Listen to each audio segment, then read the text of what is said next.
Hi there, thank you for stopping by. So if your Mac is behaving badly or if it's slow, you have come to the right video. I have some tips and tricks you can do right now to try to solve some of the slow Mac performance you may be experiencing. Make sure to watch the video to the end and also check out the link in the description to the extended blog post where I also talk more about how to solve different issues with your Mac. So the first thing we want to do is to shut down our Mac, and to do so you click on the Apple icon in the corner there and you select shut down instead of restart. Make sure you select shutdown instead of restart because we want it to complete the entire boot up sequence when you start it up again.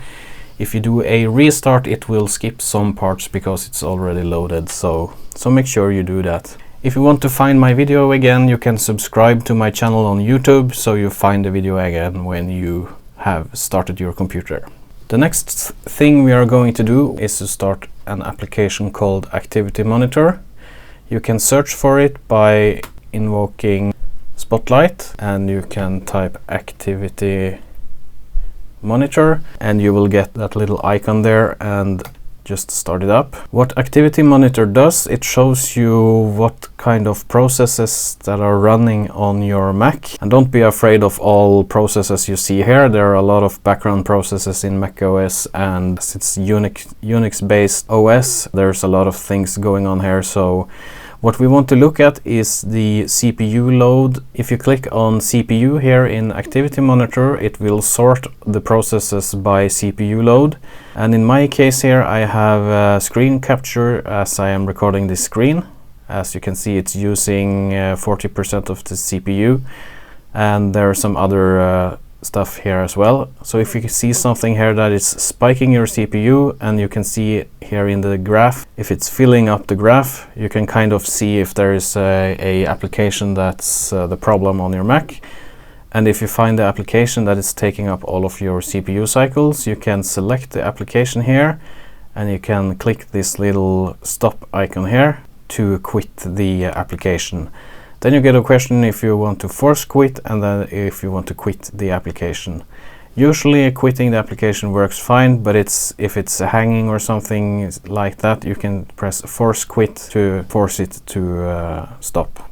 This may just be the only thing you have to do, but that's not all. We have some other things we can check out as well.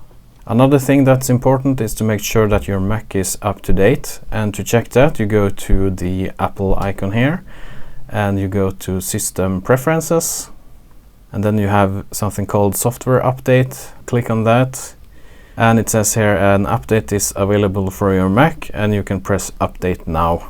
Make sure that all updates that are available for a Mac is installed, because it could be firmware updates, BIOS updates, things that makes your Mac work better. It's also important to make sure that you have some free space left on your hard drive. And to check that, you go on the Apple icon here, you go to About This Mac and you go to Storage. And here you will see all of your storage devices and how much you have left and how much space you have used. In this case, it's 500 GB of flash storage. Another thing you can do is there is a built-in tool in Mac OS where you can clean up your hard drive. If you click on Manage, you will get this window up and you will be able to delete some applications. It will list all the applications and how much space they take up and so forth. You can also go through your documents. You can also go through iCloud Drive, messages, music, photos, and there's a lot of things you can do here to free up space on your hard drive. Another thing that can slow down a Mac a little is Time Machine. There is no good way of making Time Machine backing up when you want to do it, but there is a tool out there that is free, which is called Time Machine Editor. So Time Machine Editor has been around for many years and I haven't heard any people having any issues with it. But since this is a third-party tool, it's wise to just have some common sense and make sure you maybe have backups in different places. But again, this is a good tool if you want to control when Time Machine backups your Mac yourself. If nothing in this video has helped so far, you can try something called a PRAM or NVRAM reset. This will not damage your computer or delete anything from your hard drive, but it may solve some strange problems if you have issues regarding sound, display resolution, startup drive selection, and yeah, some strange issues. This may help. So what you do is you press Option, Command, P and R, and you hold those keys down while you start up your computer. So quickly press the start button and then press Option, Command, P and R and hold them down for about 20 to 30 seconds. So power button here, Option, P, R. Hold them down for a while, and you can see also that it restarts.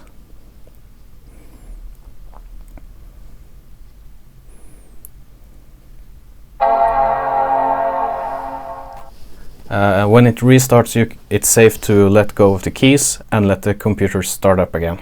Another thing you can try is something called an SMC reset, especially if your laptop is having some problems accepting power or won't charge or something like that. If you have strange fan behavior or if the performance is really bad, you can try this. So what you do is that you make sure your power adapter is plugged in. You plug it into your Mac. And on the built-in keyboard now, you press on the left side, you press Shift, Control, Option, and the power button at the same time. Shift, Control, Option, Power, like so. And when you do so, the Mac should not start up. It should be blank. And as you can see, it doesn't start up. It's just showing the battery icon. Let's try again. Shift, Control, Option, Power. Try again. As you can see, the Mac doesn't start up. It only shows the power battery here. And after that, you can start up the Mac, and it just may work better.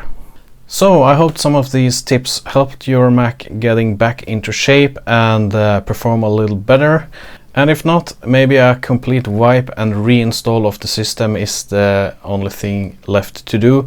That usually solves a lot of software issues, at least. Macs like these, they are all integrated machines, so they are impossible to upgrade. This machine has everything soldered onto the motherboard. And the MacBook Pros you get today, they have the SSD, the storage, the memory, graphics card, everything is soldered onto the motherboard. So it's basically impossible to upgrade them. A few years ago you could go out and buy an SSD and you could upgrade your Mac that way. This is not possible today, so that's why we have to look at the software and try to go that route instead and see how we can solve these problems. But if you have an older Mac like this, perhaps you can also buy an SSD and install it into this Mac. I'm sure there are a lot of videos on YouTube about that, and actually I made a video installing an SSD in this Mac as well. And you can upgrade the memory and things of that sort to give it some more life. Again, I hope this video helped you, and if you subscribe to my channel or like the video, it helps me. I'll talk to you in the next video. Take care and goodbye.